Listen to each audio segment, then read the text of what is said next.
Hi there, this is Corey at Porsche Colorado Springs. Wanted to take a deeper dive into the 1966 Irish Green Porsche 911 that I've done a video on previously. Get a little bit closer, get a little more nitpicky. Let's take a look.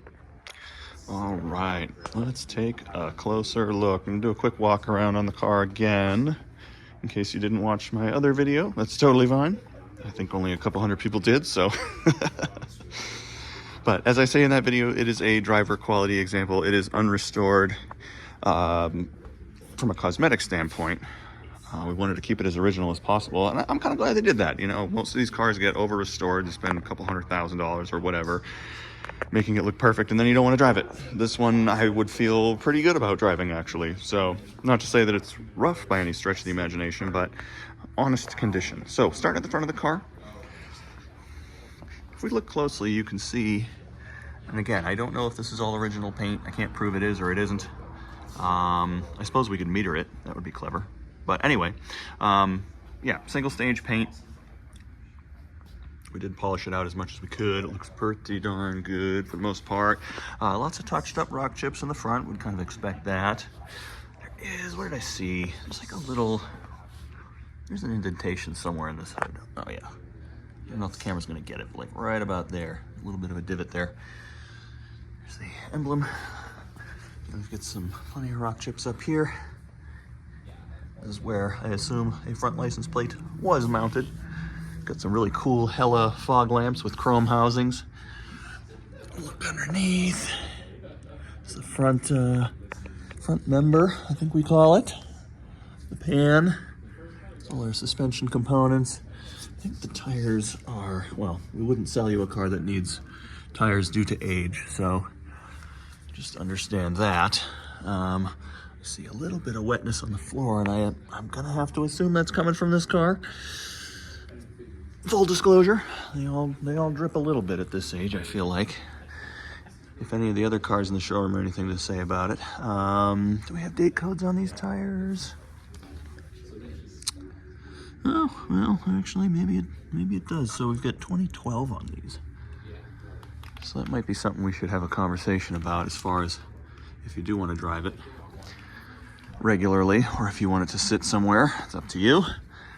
On the door here, see a little imperfection. I don't know what we'd call that. A couple spots where there's a little bit of corrosion bubbling up here on the lower part of the door.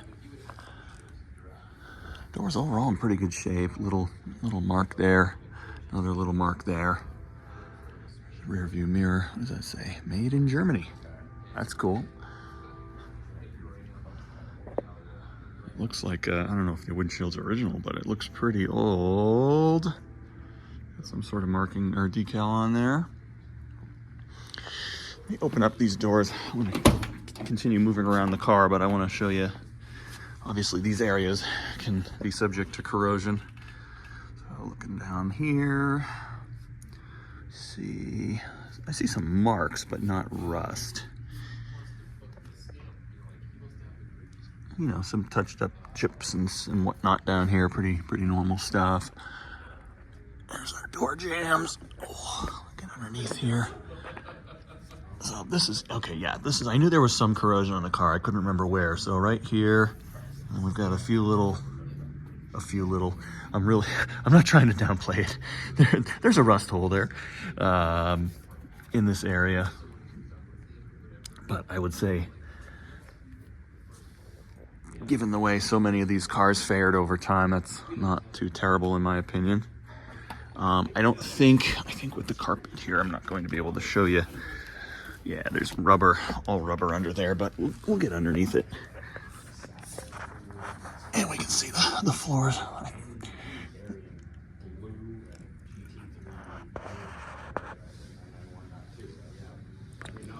So yeah, that all looks pretty sound. There's a little spot here where undercoating has flaked off, so it might not be the worst idea to spray a little more there, just depending on how it's going to be used. There's some more there. There's the oh, is it the trailing arm? Sorry, my head's been upside down for too long. I'm losing blood flow. Rear quarter's in good condition. Little touch-up spot there. Moving along. I'm guessing there's something supposed to be here, or maybe this is supposed to come out a little bit further. It looks like there's a little gap there. This chrome trim piece is in good shape. Let's keep moving down. Here, I'll get to the engine in just a moment. Let's keep going on the top of the car. A little bit of corrosion bubbling up here. To our roof. The roof's nice and smooth. I always worry about hail damage, being in Colorado. A little bit of touch up here as well.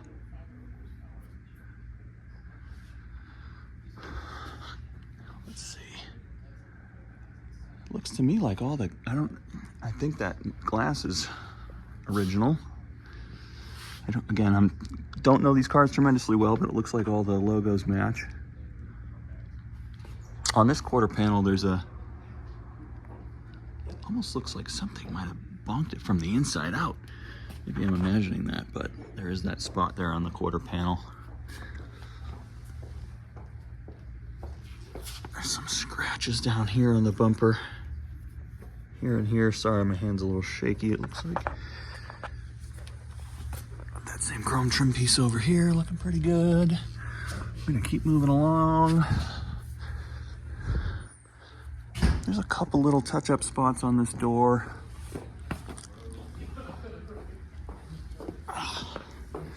See some scratching here.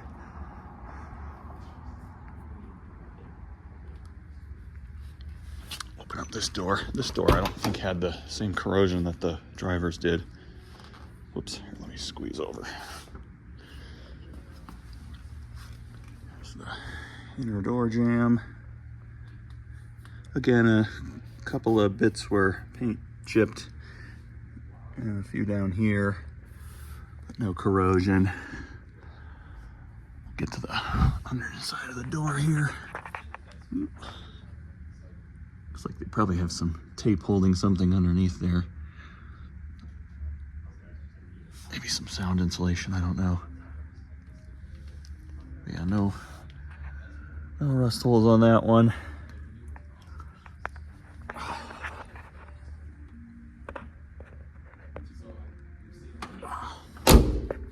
Look at it underneath from this side. Let me move the camera.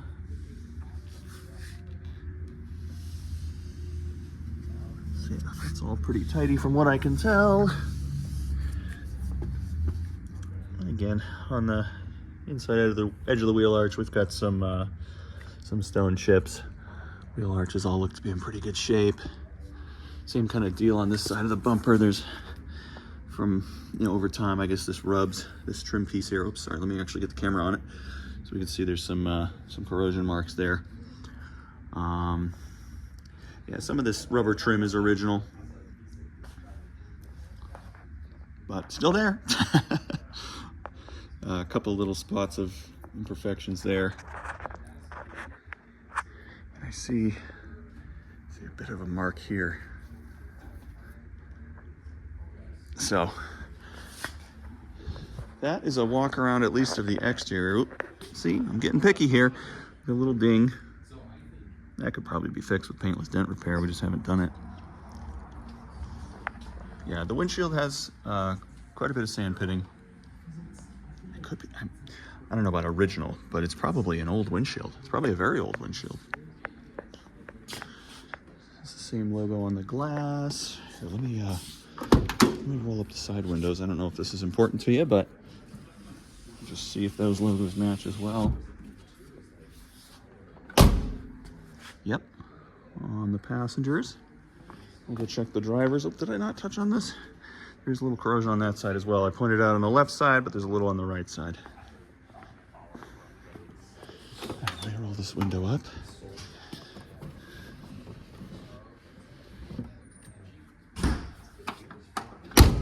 So we got all matching glass.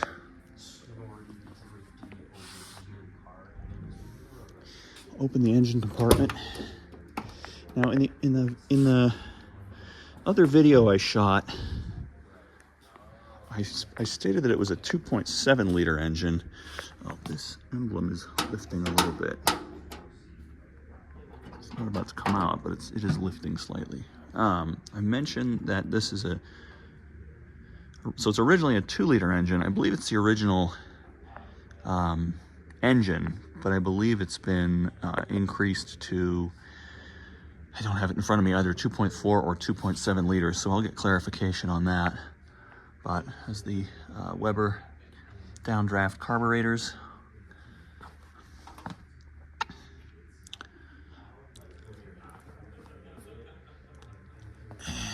And and again, like I said, I have a blind spot on these cars, but that looks like an aftermarket fuel sending system. Obviously, they didn't have billet aluminum anodized back then, so that looks aftermarket. Guessing that's a replacement ignition coil. If you know these cars, you're probably screaming at me saying, no, you should know this, I'm sorry.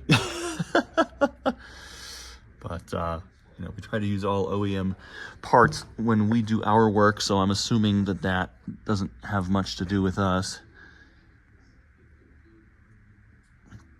As a Porsche Classic partner, we try to use all original equipment all the time, whenever, wherever possible, that sort of thing.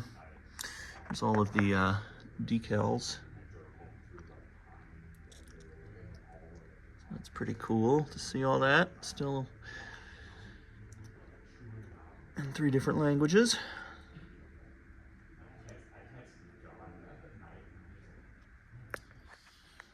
And there's the underside of the engine lid. Go ahead and open the trunk next. A little bit of a... Oh yeah, and back here I forgot to mention too. So there's a little bit of a ding there. And some spots here that were touched up. That looks like it was corrosion over time, and we did clean that up, touch it up.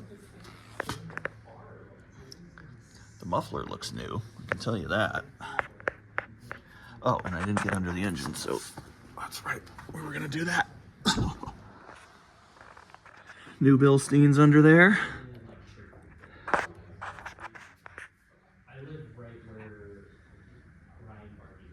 The engine looks pretty tidy.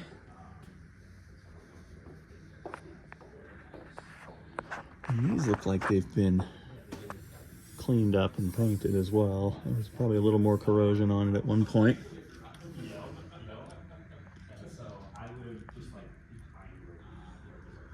Okay, we'll get under the front and then we'll call it good. Oh, actually, yeah, quick shot of the interior. I did this in my other video, but you can kind of see. So our seat belts, lap belts. There's the rear seat. I didn't have the rear seat up in the previous video. You'll notice there's a tear in the headliner there and there. It's got the little coat hook back there, the lamps. This sun visor is missing, but I believe we have a new replacement in the back there. So a manual gearbox. Wood's in good shape. The dash is in good shape. A little bit of lifting here on the vinyl.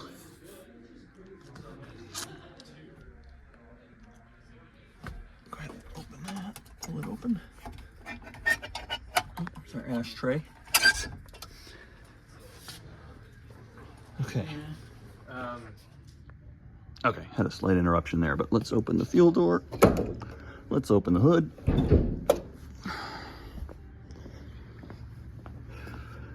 Here's our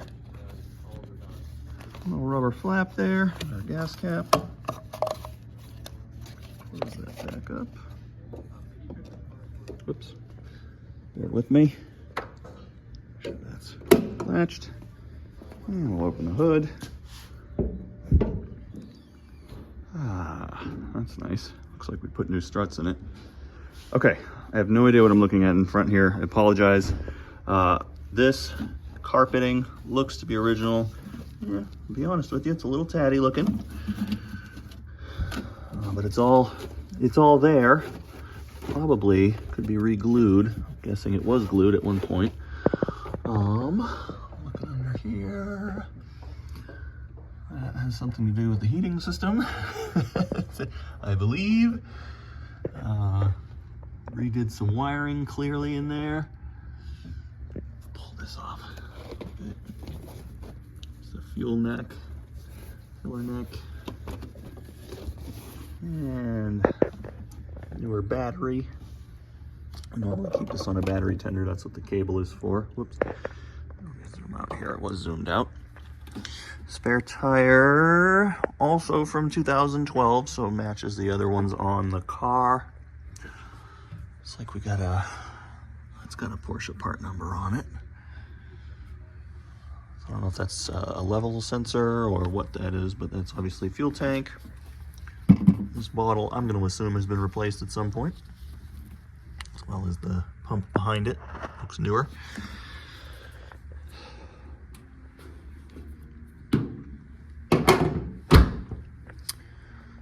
Okay.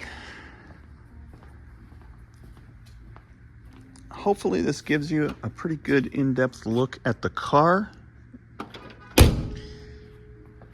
That puts all the imperfections that I can see on display. I'm happy to showcase any other parts of the car if you're interested. But yeah, there you have it. All right, once more, this is Corey at Porsche Colorado Springs. I really love this 1966 911. I just appreciate that instead of being completely restored, it's been preserved more than anything. And you can really see kind of the life that it's lived and been enjoyed, and we're hoping that it's going to continue to be enjoyed for many years to come. If you have any additional questions, please reach out to me directly. My cell phone number is 617-909-8011. Thank you so much for watching.